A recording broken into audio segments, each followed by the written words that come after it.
working. All right. I just got like a notice. You can leave the studio. I guess Bob's got it. Bob's sufficient without me here. All right. We are live again talking about leadership today. We do this because we don't think we know everything. We take every construct, every leadership idea. Today we're talking about bandwidth and strengths-based leadership and all these things and question them, poke at them, banter back and forth, define and redefine them so that you don't have to do the work, so that you can take the actionable tips and run with them and help your team thrive. So today I'm here with Bob, one of our amazing guides and one of our core team. And we're going to talk about type 2 fun, one of my favorite subjects. Bob, what's type 2 fun? Yeah, night. It's one of my favorite things to kind of teach on and experience while you're out there. So, just to kind of give a quick refresher, there's three types. So you have your type one fun, which is fun while you're doing it right now. Everything is great. That's going down a nice river on an easy flow. That's enjoying dinner with friends and family. A good quality meal that you can share together. Type one's easy, and it's immediate feedback. Type two may not be fun in the moment, but when you look back, you have some growth that happened, through physical, mental, as a team, as a leader. That's type two fun. Obviously, we'll dive into that a little bit more. Type three, not fun right now, not fun while it's going on, not fun afterwards, and honestly, it was probably dangerous and could have had some pretty epic failures along the way. So we try to avoid type three fun whenever possible, but I think it's important to know that it's there. So I think the way that we see this is type two fun is the sweet spot between leadership and learning. And it's because that's where the growth and the resiliency and the stories live. Nobody has a great type one story. It could be quick of, I had a great meal, it was wonderful with friends. The type three stories are more like, why in the world would you do that? And it's not great. It wasn't a good environment for anybody to be in. You're But talking like Disneyland with kids. Is that Disneyland with kids, okay. or Yeah. boarding an airplane when no one else is paying attention to what time they're supposed to be getting on. That's my Yeah. that's my type three fun right there. Okay. But two is where the stories live, and I think if you look at that from a business lens, of those type one, two, and three again. I think in the business world, the type one is the quick wins. That's the fun of closing a deal, or it's the immediate, euphoric feeling you get after launching a product that it seems to be extremely successful. A smooth team event, where everybody was dialed in and clipped in together at the same time, and it was good. It feels great in the moment, and it's fun to reflect on right there. It's kind of that immediate feedback loop that you get. The type two, again, in the business world, are those growth moments. It could be turning around a struggling team that you've had for a while. You're coming into a leadership position or on board, with an organization, and you got to learn it. There's surviving through a tough market. It's tackling a project that's been just beating you down for months, and you put long time in and working.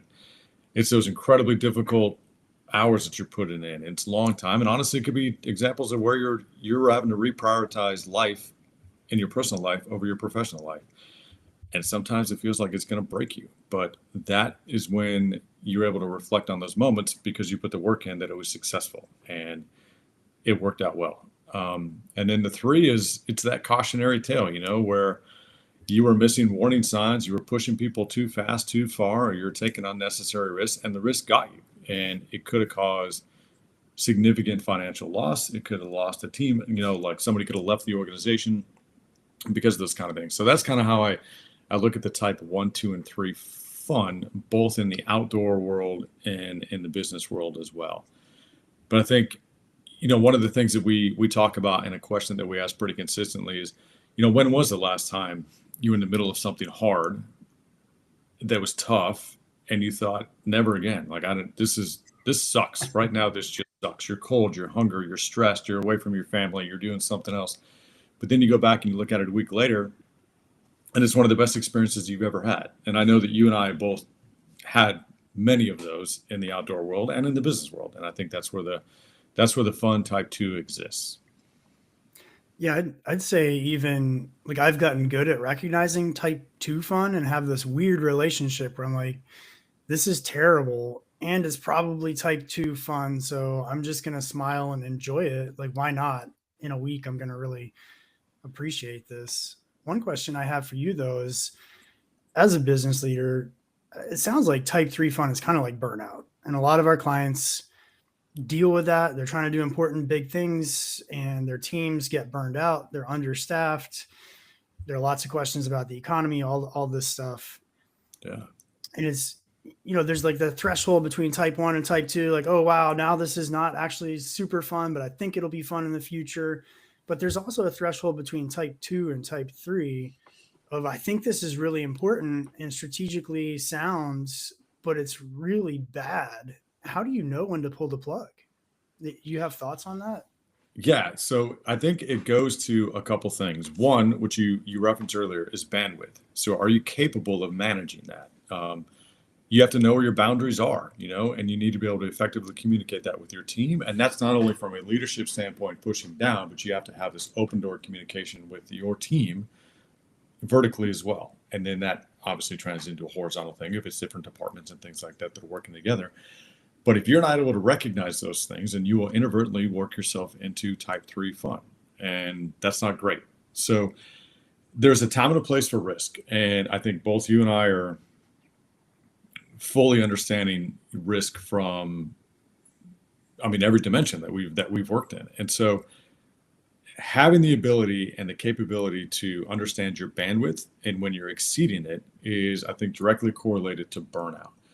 And if you don't have a way to modulate that and figure out what's what, then you will burn out or your team will burn out. And yeah, you walk into type 3.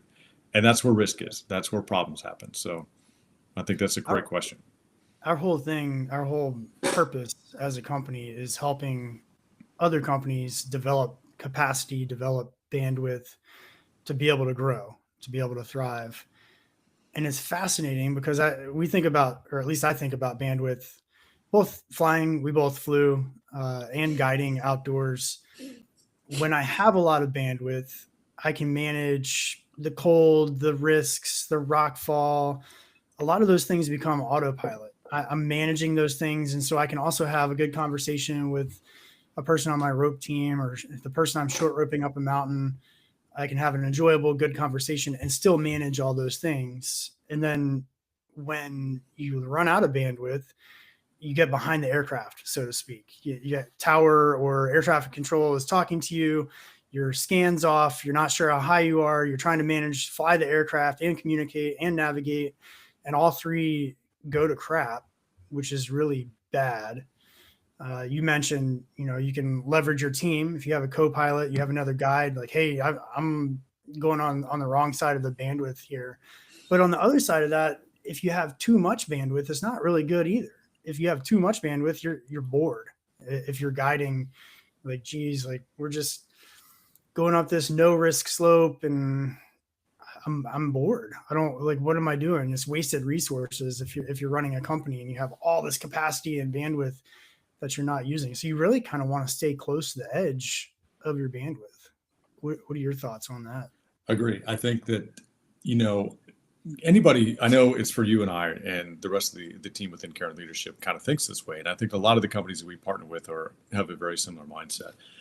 So when you're overloaded with your bandwidth, you can make mistakes. And, I grew up as a helicopter pilot on 101st, and a quick version of this is one of the legends in that community was a guy named Greg DeMoss. And when I was a young officer going through that pipeline, he talked about understanding your scope.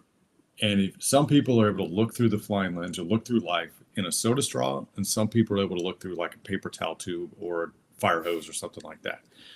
The more experience you get, the more you challenge yourself, the more that you have an entrusted team around you, your aperture is going to expand.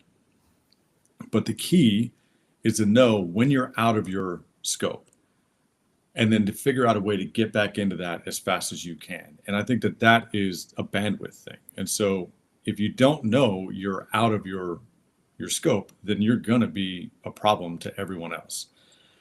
On the other end of it, if you're bored, that's complacency.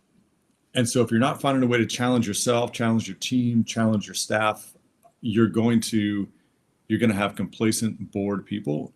And nobody wants that. They will go somewhere else and they will find a challenge. Humans are built that way. And I think the humans that we work with are keen to go find a challenge, go find adventure, and go find the best versions of themselves. And so you're right. You got to find that edge or find that scope and make sure you know where it is and then how to get in and out of it. Yeah. And as a leader, the more senior you become, the less appropriate it is to look through a straw. You need to broaden that scope. So we were talking about strengths-based leadership earlier. I'm going to drop an HR bomb. Every person in HR is going to take a quick in-breath here. Strengths-based leadership isn't the way to do it, in my opinion. I think you agree. If you're focused only on strengths, and people can't really expand that scope, like you're looking through bigger straws, not changing the game. And especially at senior leadership levels, like you have to have that scope to know what's going on. Like you said, if you're looking through a straw and you think you're looking through a toilet paper tube, it's bad for you, bad for your team. Your reality's not true. So yeah, what do you think about strengths-based leadership? I mean, I see it the same way. There's a lot of, countless examples of strength-based leadership and writing and things like that. So I think on that comment, one, what I think makes Caring Leadership so special is the amount of research and academic rigor that goes into this, and then really fostering an environment of challenging thought. You want to be able to bring something forward and kind of defend it. If it's something you strongly believe in, you should be able to do that. Now, I think that we enjoy those challenges and that thought process, and I think it strengthens our organization as guides, but also as leaders, and do things like that.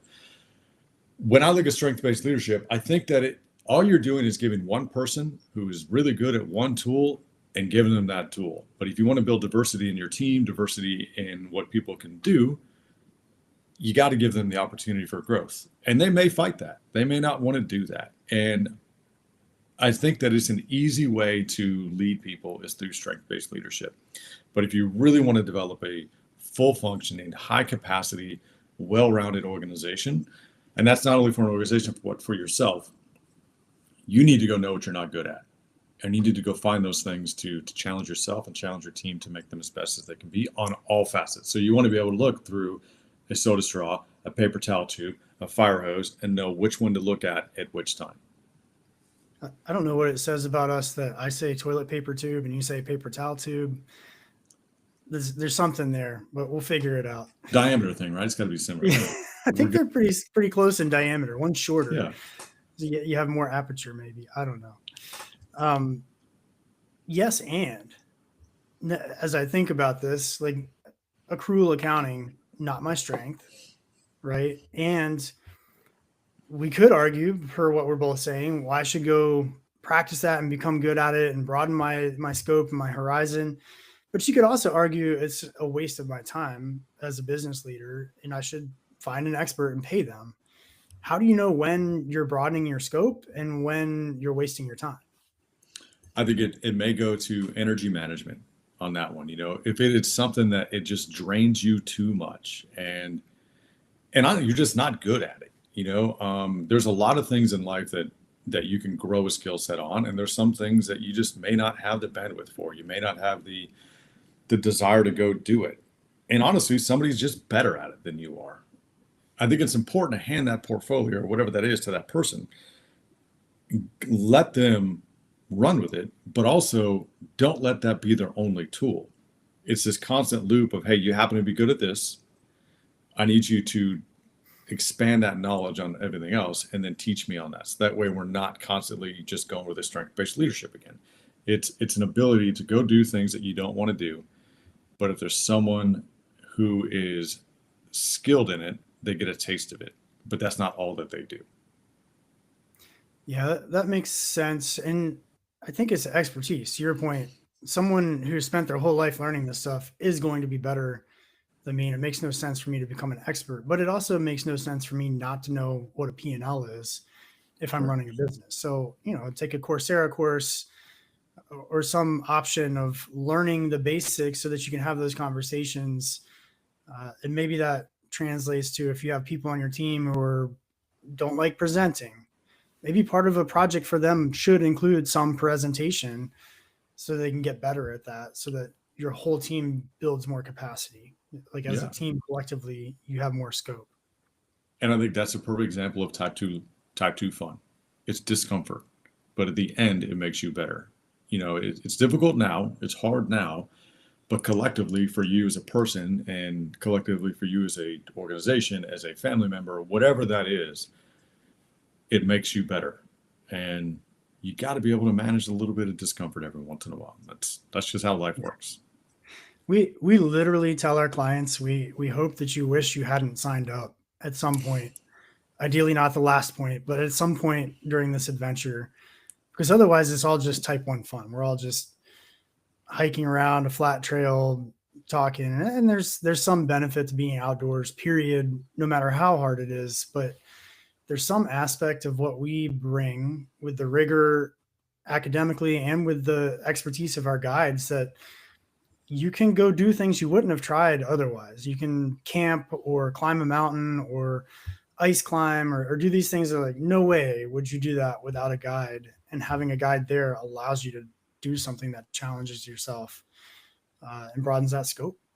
Yeah. And I think it allows other people to help you along the journey. I mean, and kind of maybe a perfect segue right there. You've been doing this for a while. I mean, you started Cairn Leadership in 2015. So, and you've been developing leaders, I mean, clearly through your whole professional life here, but why do you do it? What started you down this journey? Yeah. Why outside? Honestly, I was teaching leadership at the Naval Academy, like a semester for juniors, and just literally chaperoning midshipmen up Mount Washington, where we now take clients. It's amazing in the winter, super high consequence, high risk type place where leadership just was necessary. So we had to talk about who's paying attention. How are we going to communicate when you can't hear? How do you speak up when your toes cold or your nose is freezing or whatever? And I saw them learn more in that 2 or 3 days on the mountain than the whole leadership course. People just soak in the lessons when you're outdoors because it's practical, it's actionable, you're in it, you're emotionally engaged. But I really think a huge part of this is type 2 fun. Like it is that feeling when you go get a beer or a coffee or whatever afterwards and you're like high-fiving each other and saying, wow, I can't believe we did that. That was crazy. Type 2 type of fun that creates that deep learning to me. Yeah. You've I been think deep friendships too. guiding for a while, Bob. What's your experience? What do you see? So I see that too. I think it's those opportunities where it's tough in the moment. And even through my journey as a leader and as a teammate along the way, it's those moments where you kind of look at each other with that side eye of that was rough, but you come out on the other side and it all worked out well. But I think, my journey is very similar, and which I think brings a lot of us into Cairn Leadership. We've all taught at a collegiate level. We've all, done our variants of education and life experience and things like that. But collectively, we all are similar mindseted, but many times different perspectives. And so that's what I like seeing while we're taking people out is you can really kind of connect with them from an emotional level, but then understand where they are in life and figure out what they're trying to do. And a lot of those moments that we've been on these events where, I mean, I'll use the Mount Washington thing, real quick. You're taking people out on an event where if we screw this up, it could get bad quick. But it's a great level. And what I enjoyed on that last trip that we did is we didn't get above tree line because the conditions were not right. The team was not ready. We were starting to exceed bandwidth, and we were now starting to get into a problem that we didn't really want to work through. And so on those events, I think is what the best part is. And that's why I enjoy it, is being able to kind of see people grow in a environment that they may not know anything about, but we can kind of help them anchor in the things that they do know and teach them some things along the way to help. Awesome. Can you still hear me? It looks like my video just cut out. I can hear you. You just recording on Riverside, for the record, is like type 2.5 fun for me. Yeah. It's like no matter what we do, something happens. Let's wrap up here. We're all about distilling this into practical, actionable tips. So, in my mind, this comes to we teach a whole section on flow and this 4% challenge, like just a little bit out of people's comfort zones. I think if you as a leader can identify places people want to grow and then put them 4% out of their comfort zone, it will help your team radically. I'm going to put a resource guide sign up here in the chat. So if you're watching this and you're like, geez, I'd like to learn more about this, reach out to us, start the conversation. We'll send you all the books and resources that we think are useful on this. Bob, what should leaders do about type 2 fun in your mind? What's a practical actionable Embrace tip? it. Yeah, I think first identify and embrace it. And that's hard as a leader to understand where everybody's at, because everybody's going to have a different version. But collectively, having that type of human connection with them and then understanding what they're capable of doing and then what you can push them into their version of type 2 fun, I think is absolutely critical. Kind of going off of just the theme of the books that we all highly recommend and go through there. But when you read Mike Irwin's Lead Yourself, one of the biggest things I come away with is get your solo outside time. You make better decisions that way. And as a leader, you just need some solitude to be able to think clearly. And I do that all the time. When I'm having, some complicated things that we're having to work through, in the business world, or even family and kids and all that other stuff that we have. If I can spend some time outside and kind of do it, give myself 20 minutes to just think, I can make better decisions. Block that 30 minutes a week. And all it is just that outdoor deep think, no phones, no meetings, no nothing. If you do journaling, take your notebook or something like that, or just sit there and think outside. Then I think, when you have those moments of awe, share them, because those things are inspiring. So if you're in, the business world, again, kick off a meeting, sharing one thing that you saw this week that just was inspirational and gave you a sense of awe. We do that at the family dinner table, where we want to share one moment that was very meaningful and special to us. And we go around the horn on that. So whether that is the boardroom or the dinner table, it's the same thing. And I think those things build perspective. The outdoors is what we're talking about here, will give you humility, and it adds connection, both, through nature, but through the human connection within your business world, within your family world. I think of those two takeaways. So share your awe and spend some time outside by yourself. Love it. Amazing advice for any leader, any human being. Get outside, share moments of awe, figure out exactly where people should be challenged and help push them 4%, just a tiny bit, increase that bandwidth and go climb mountains. So Bob, enjoyed the conversation. Thanks for coming on today. Yeah, thanks, Nate. I love it. And Nate, you guys are the best. And it's an absolute pleasure to be on the team with you guys. Awesome. Thanks, Bob.